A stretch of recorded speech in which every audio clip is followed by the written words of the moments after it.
Well, welcome to another episode of the Intimidation Factor with your host, Tim.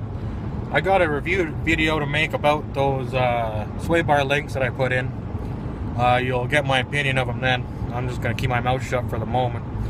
But I'm going into town to get some parts.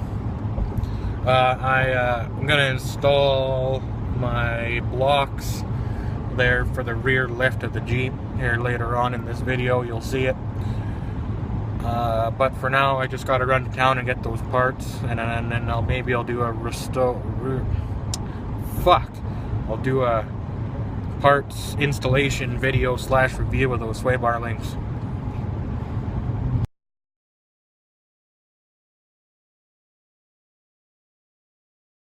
And unbolted 3 out of the 4 U-bolts here, or bolts on the 2 U-bolts. So I'll take out the last one.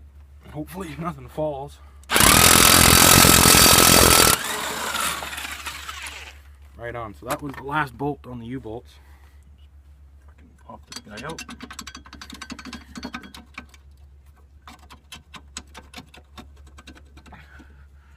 Son of a bitch. Get out of there.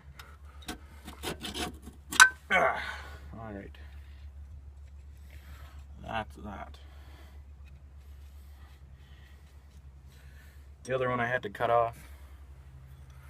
I had to cut this one off because it was decked. Like, it was too tight or just rusted and shitty and couldn't get her done. So this is your top plate. You'll need this still. Try to get some of the dirt out of there, as much as you can anyway. And now what I got to do is lower the vehicle down onto its leaf springs. I've got the axle supported by the jack, so I can lift and lower the axle as I need to put in the said block. And this is a block I'm putting in right here. This is an angled block for the axle. I'm not too sure how many inch it is, but it sits nice on the other side because I've already got the other side all finished up. Fucking rocking and walking. I need a new camera stand.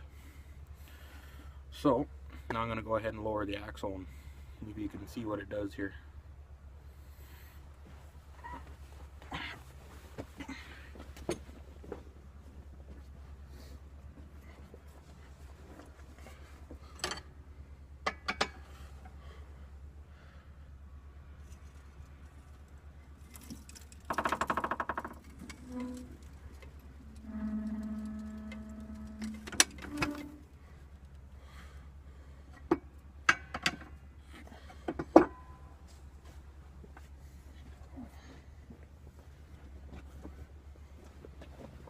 That should be plenty of clearance for my block to go in.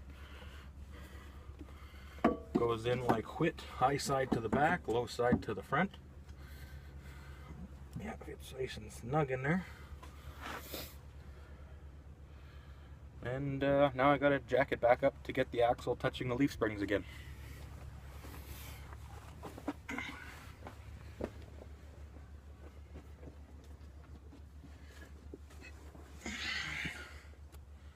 I'm gonna have to watch though when I'm doing this, because there is a special way it lines up there. I just gotta get it close so I can double check.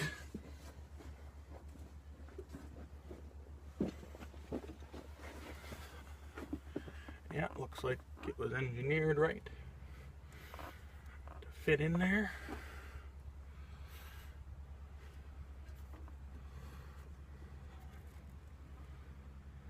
Okay.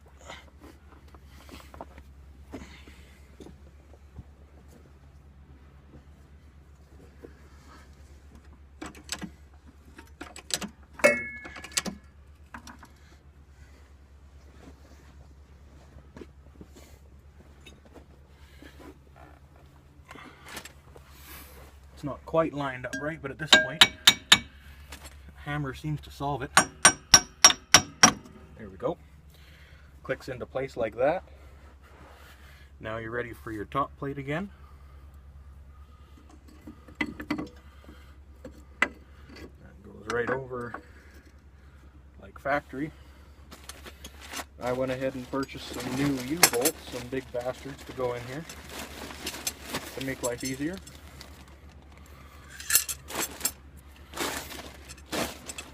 So now this is important on which way you do this, because now you have to put your U-bolts in.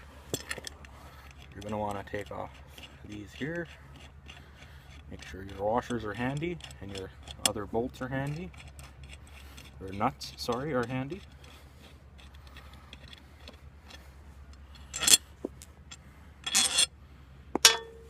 You have to make sure you put the rear or the back U-bolt in first, because it just makes it a little easier. The front seems to line up right and the back doesn't for some reason.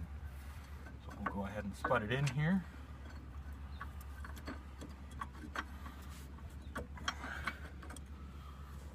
Line everything up again. Okay, it's not quite lined up right, but I'll go ahead and put my washers on and my nuts on after, just to get it all right.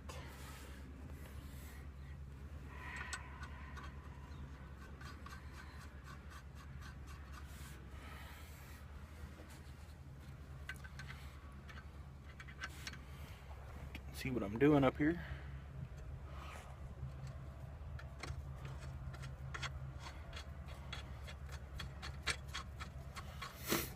So now that those are on, you're going to want to go ahead and install your front U-joint, U-bolt. Do the same process, take these off, and drop the washers out.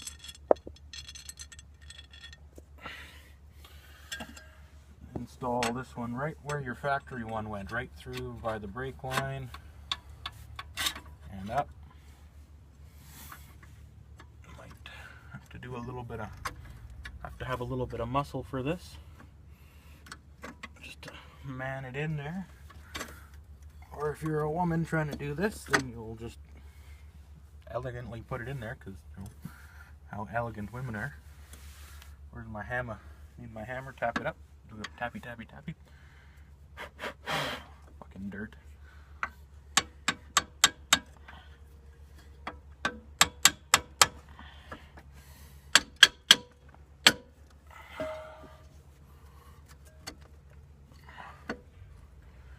You should be worried about your threads on this just a little bit. I mean, they'll be fixed up when you go to put the nut back on, but still should be a little bit concerned with your thread qualitatiousness. You don't want to fuck them up or nothing.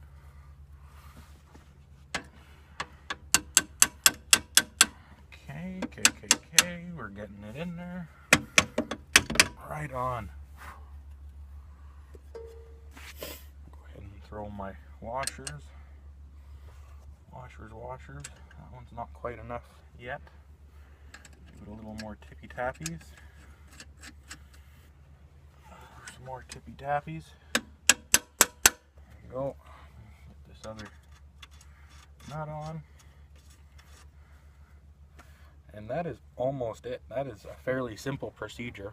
I may have made it look easy because I've done it before, but that's pretty much it. This block is out of my other parts unit, which is located way the fuck over there somewhere. And yeah.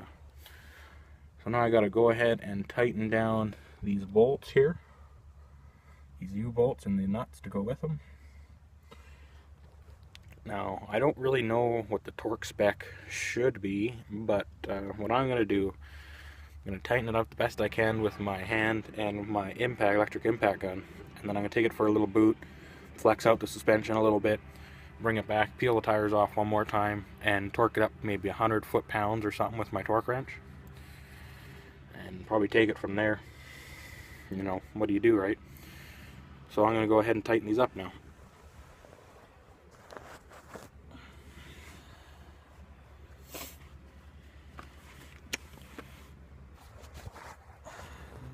Definitely need a new camera stand. I know I've been saying it the whole time, but cheap motherfucker, what can I say? Oh, that's right, it's a 19, not an 18. Where's my sockets?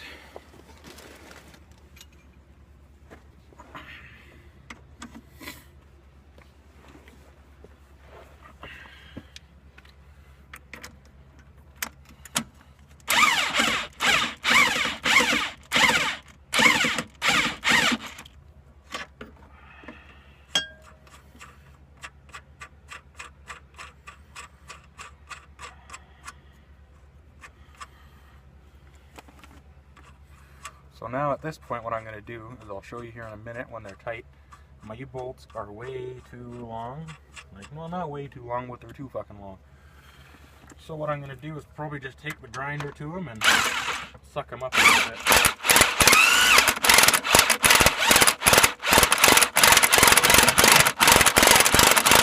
So yeah, I sucked them down a bit. Now I'll take the grinder to them and just lop them off because, well, who gives a fuck?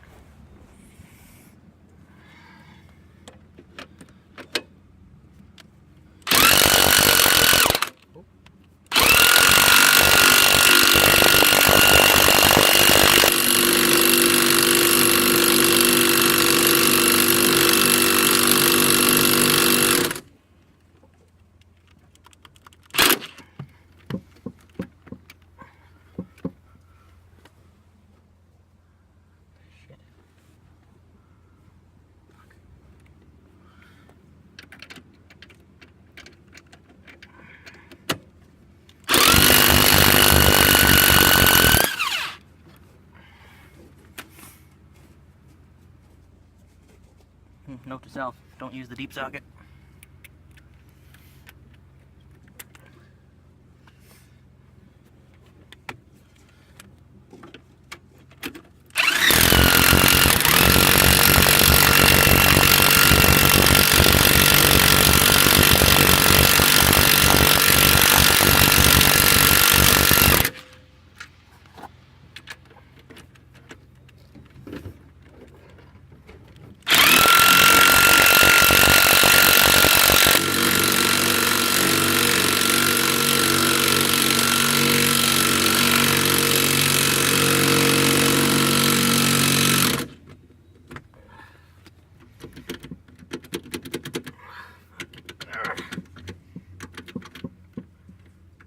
Things want to fuck me over today.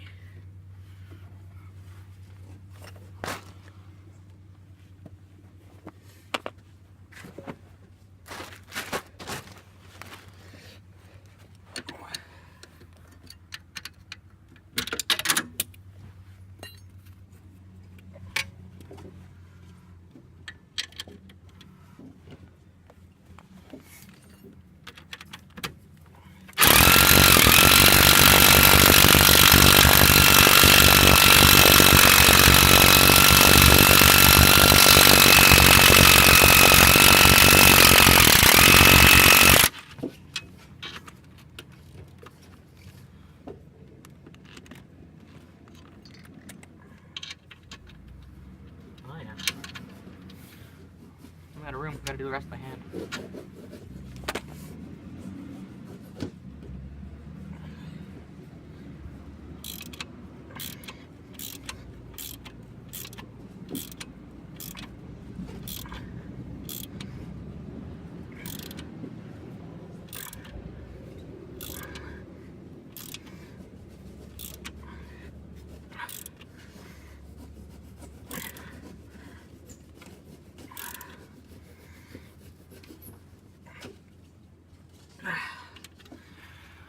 Handy tool, ratcheting wrenches.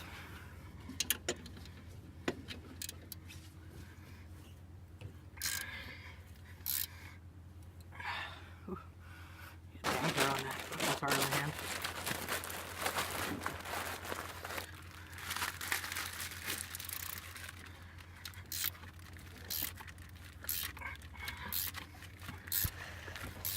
I have it right, it's the high side of the block to the back. Because that side doesn't change, the high side doesn't change. The high side is your ride height. So if your ride height is high in the back and low in the front, it will tip your axle forward, which is what you want. So I'm going to leave it just the way I had it. So now, what we'll go ahead and do is pull these jack stands out. Jack her up, pull the jack stands out, and throw the tires back on.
And that's pretty much all she wrote for that. Holy fuck. A little bit of ground clearance there. So this is just a quick video review of these sway bar links I got off the internet there on a Jeep Specializing off-road fucking place. This is the original right here, and it's clearly broken. I had to go to our local machine shop and get these made to replace them. They said I'm not supposed to off-road with these, I'm supposed to disconnect them. And, you know, like I was said in an earlier video, there's nothing that will hold up the sway bar when you disconnect them, and it's going to rub on your tires, and you might as well fucking just cut out your sway bar, but you can't because you want to drive it down the highway. So I think these are complete junk. As far as I'm concerned, they're garbage. Don't buy them. I wasted a lot of money on these now, so I'm not happy with the quality of this part. This is, you know, good, whatever. What do you do, right? So just buyer beware. This is a good little reminder for anybody looking at these. Just try to find something close to stock that you could leave in if you're not looking to use it as a permanent off-road vehicle.